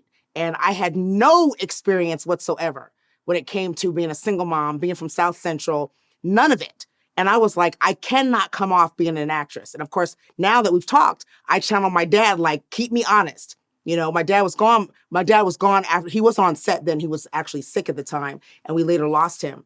But while I was shooting Baby Boy, I kept saying, "Come on, Dad, keep me honest." And I actually hired an acting coach to be on set with me to make sure that, my eyes were honest in camera. And and that my gestures were as honest as I could be in camera, because it just meant that much to me to actually do this and do it right. And so it was hard. It was hard. And I now, looking back, I didn't know this then, but looking back over what I hope I brought to the role was a vulnerability that came from me not knowing the South Central life, that came from me not knowing how to be a single mom, but knowing what to love deep meant. And that's what I even told John. I said, the script is not written with a lot of love, obviously, in it. It's written with action and it's written with a lot of conversation, but it wasn't written with a lot of love. And he said, well, then that's your job. You stick the love where it goes. And when he said that, I said, okay, got it. And so I feel like that's what I wanted to do. I wanted to create the balance between even just the unknowing. John said, he even said to me a couple times, this is not AJ Johnson from Spelman, who has it all together, who's a graduate, an honors graduate, who went on to do what she wanted to do. This is a girl who's confused. She's young. She had kids young. She's trying to figure it out. She's trying to make choices and make the right choices. She's not sure. There's a lot of unsureness in this girl. So don't bring AJ Johnson from Spelman to the set. And I was like, well, that's all I know how to be. So, and so, trying to let go of the knowing and to take my time and let the camera see my processing. And that I got to give it off to Ellen Bradley, my acting coach. She was the one at the time who said, there's so much processing that goes on in your eyes that don't run from that in the camera. And you're going to always win. As an actress, you're going to always win if you allow us in your head through your eyes. And that was one of the biggest acting notes I've ever gotten. Take my time when the camera's on me. Sometimes when the camera's in your face as an actor, everybody goes through this. It makes you want to rush and it makes you conscious because there's a camera in your face. But then to have the skill to say, okay, that it's supposed to be there, but it's not going to move until I move. So let me let it watch me do what I do. And let me take my time and whatever that is. That's when I feel like Juanita came to life. Yeah, excellent job. We spoke about the acting side of you, the dancing, the choreography. Let's talk about the life coach. You work with everybody from Gabrielle Union, Beyonce, Viola Davis, the great Viola Davis, Toni Braxton, just to name a few. Like, where did this come? Where does being a life coach fit into your life? And is this something that you always aspired to do? It's not something I always aspired to do. It became a divine assignment because when I started to try to navigate Hollywood and the fact that it is a Shark Tank and the fact that I never, even though I worked and I became, part of these iconic films and, I was a known name and face and all of that, there was a part of me that just was never quite happy, to be honest. I was doing it. I was making money. I was wealthy. I had all the glitz and glam, hitting the red carpets, big, beautiful house in Beverly Hills. I had all the bells and whistles, but I didn't have peace and I didn't have true happiness. And I wanted it. I thought it was possible. I believed I deserved it and I just didn't have it. And so I, God rest God rest my dad's soul. He was the one who said that he started noticing in my pictures, in my energy, that I wasn't as sparky and as magnetic as he knew me to be. He felt like I was just kind of surviving as opposed to thriving. And he said, I need you to make choices that really make your soul sing because I feel like you're losing that spark. It's not in your eyes. It's not in your smile. And we argued about it for a long time. And the truth is he was right, and I unfortunately, it took me to lose him for me to promise myself that I would live what could be my truth in his physical absence. And so I started just saying, what really makes me happy? And it's small things and big things. Like even some small things like, as an actress, you don't ever know when you're going to be called to go on location. So I'm a dog lover. I've had a dog all my life. As a Hollywood actress, I didn't because God forbid I get called away and now what do I do with my dog? But that's a big part of my happy. I love dogs. And I was living this life without a dog. I immediately went and got a puppy. And then, friends, I have a lot of friends from college and one now, Toy Ogden is now my manager. But, we've been friends since freshman year. I missed her wedding. I missed a lot of the birth of her kids, because I was busy chasing the Hollywood dream. And that always affected me. Yeah, that always bothered me that I wasn't around for those moments with my best friends. And so I decided I was going to try to live a life where I was even more involved in their life as much as I could be, and get to know who they were as adults in life. So all these little choices, I said, let me just at least see what happens if I live these choices. And then the Hollywood community is who noticed the difference in my energy and in my step. There was a pep in my step. And they started calling me saying, what are you eating? What are you doing? And a few of them that I worked with, as Alfre Woodard, Julia Roberts, I was working with them at the time, and they would say, hold on, at lunchtime, I heard you ran a mile. Like, what is that about? We all took a nap. You went for a run. Like, what's going on with that? Or, we're all at the donut counter and you're bringing in green smoothies. What's happening? And so at first they would tease me, and then the next day they'd say, well, where's my smoothie? Or how come you didn't call me to run? And so it really became a thing of, I think the community started watching me live my happy and find my peace by any means necessary. And Hollywood is not a place of peace. And so I think when people started watching me, they said, I want some of that. And that became the AJ Zone. So do you feel that this is more fulfilling to you than the acting side of your career, or are they both equally fulfilling, just in different ways? They're not equally fulfilling because one is God ordained. Me being a life coach is a divine assignment. It's purpose. It's purpose driven. And so I know that my purpose is to use my life to help people live their better life. I already know that. I think that acting is part of it in terms of God giving me a global platform to bring more people to this space. So I think they go hand in hand. It's a hammer and a nail, if you will. And so I'm learning how to navigate that. Like, now I'm living what I call this overflow, where, I'm executive producing 2 shows. I'm on camera with 2 shows. I'm creating projects in Africa. I'm doing a drama. I'm doing reality TV. I'm doing all these things. And I remember praying that every element of my creative life, I wanted to pop at the same time. Once I got it, I said I should have been praying for how to sustain it and the endurance to get through it once you get it. But that's what's happening now. Everything is on gas, no brakes. All gas, no brakes. And I think it's because we're living in a time where people need more God guidance and more example of what happens when you're not afraid to say that God's the head of your life. And how does that look? How does it manifest physically? How does it manifest spiritually? How does that manifest in how you walk, talk, how you're being? So I tell people, you think this body's from working out. This body is because I don't pollute it.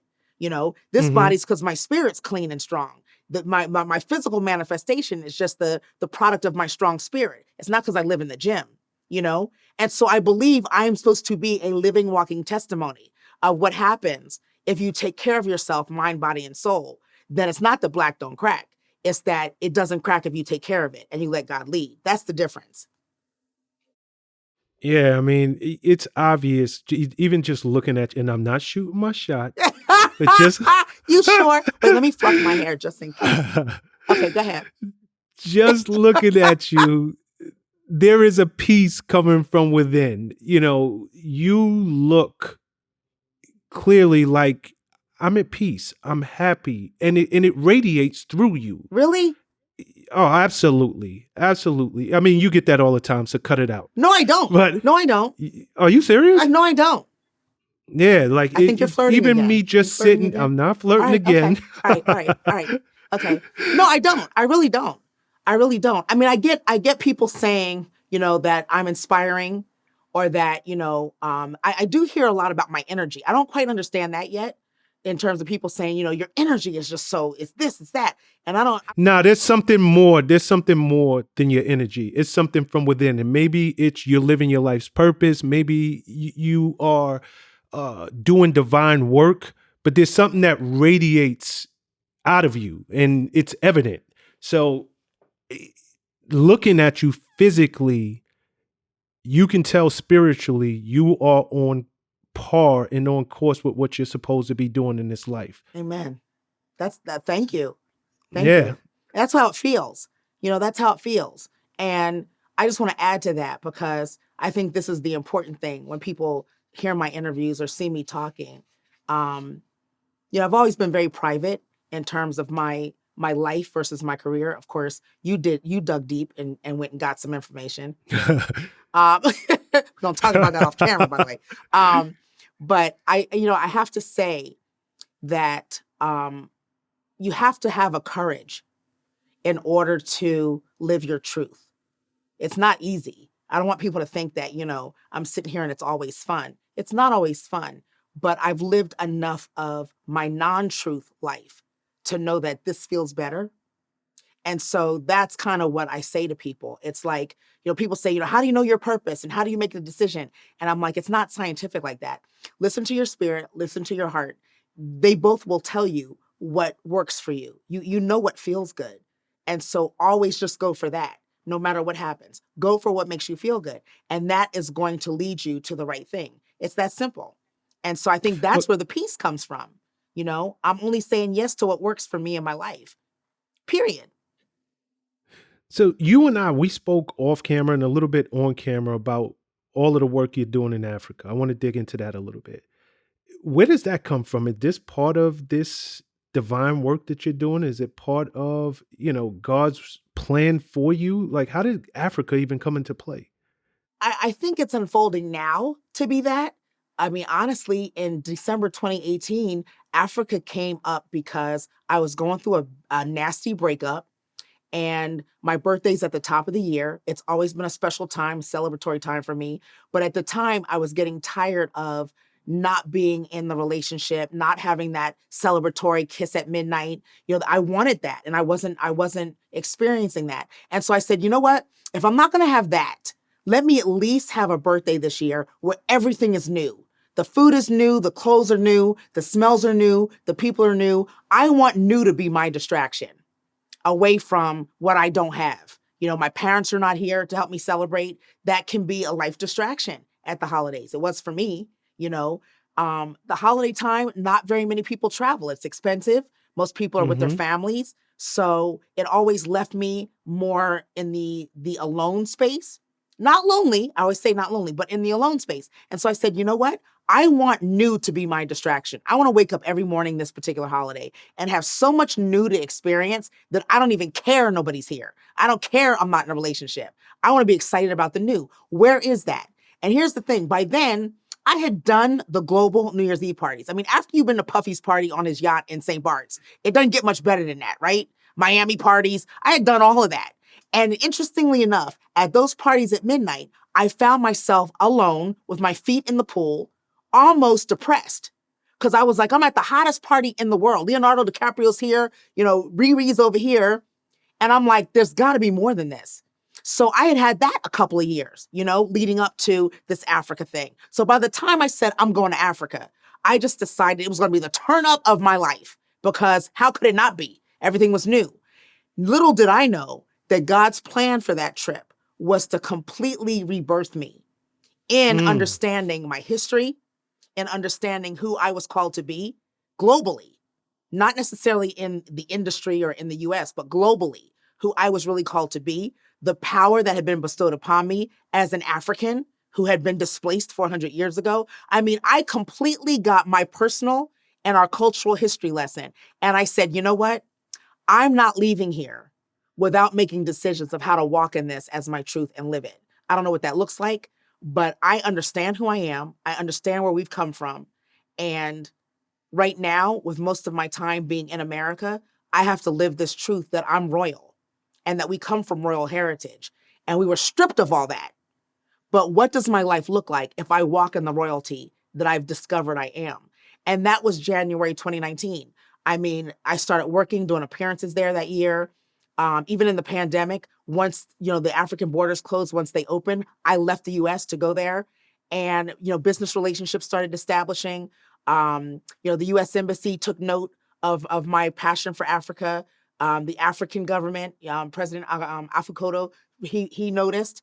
And so I started getting a lot of these American ambassador deals. And I had some ideas of my own. I started doing a lot of philanthropy there. So all of a sudden, all of these elements of my life just elevated in Africa.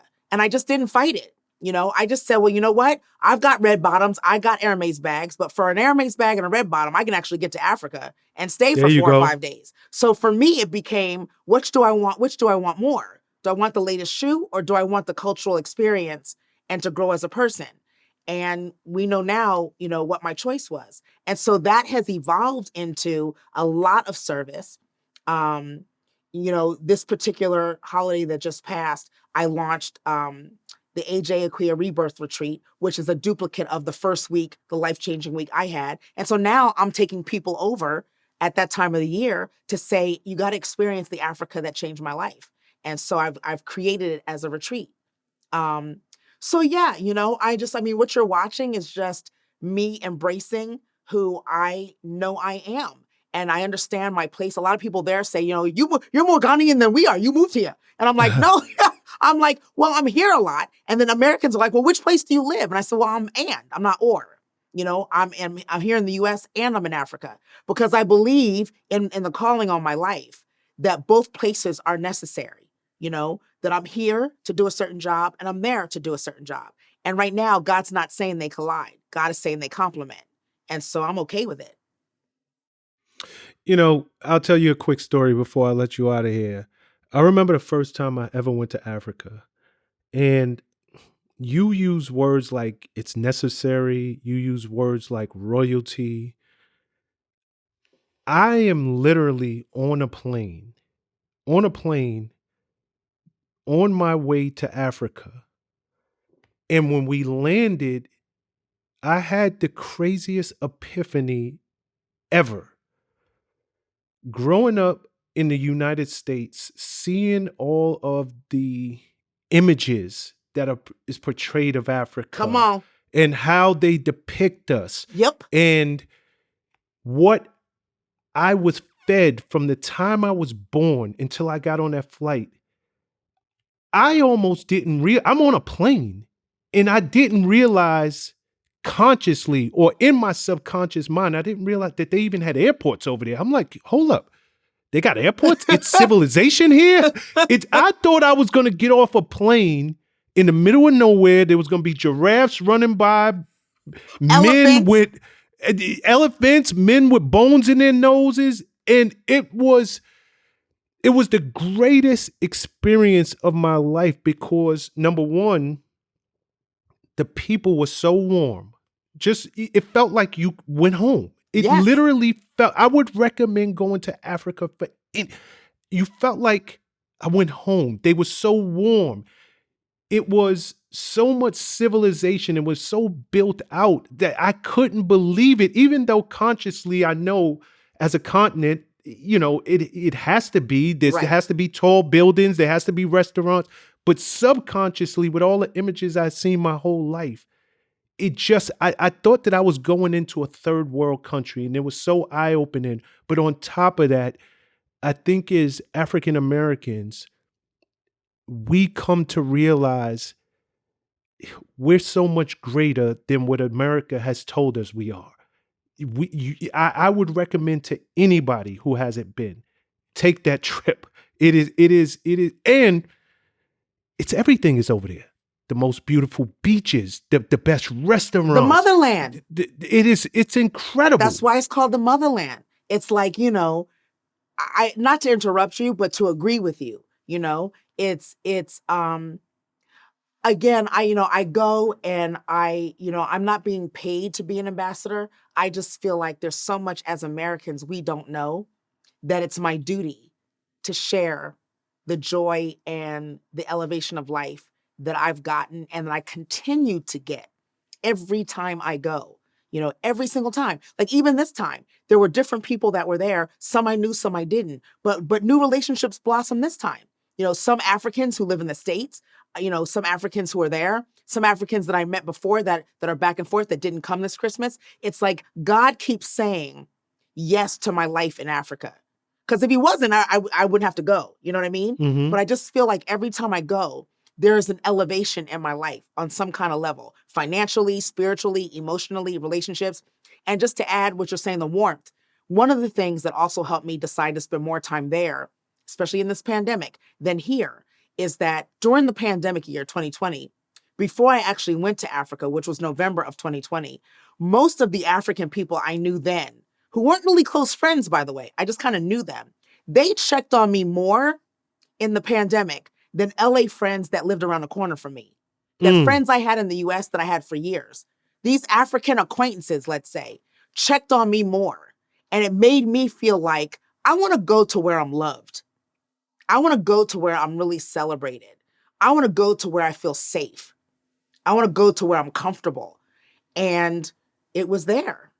And so I just feel like, again, trying to live my truth, it's my spiritual responsibility. It's my purpose-driven area of my life to say, if you love my happy, if you love my energy, if you love anything about me, let me at least share with you where it's coming from.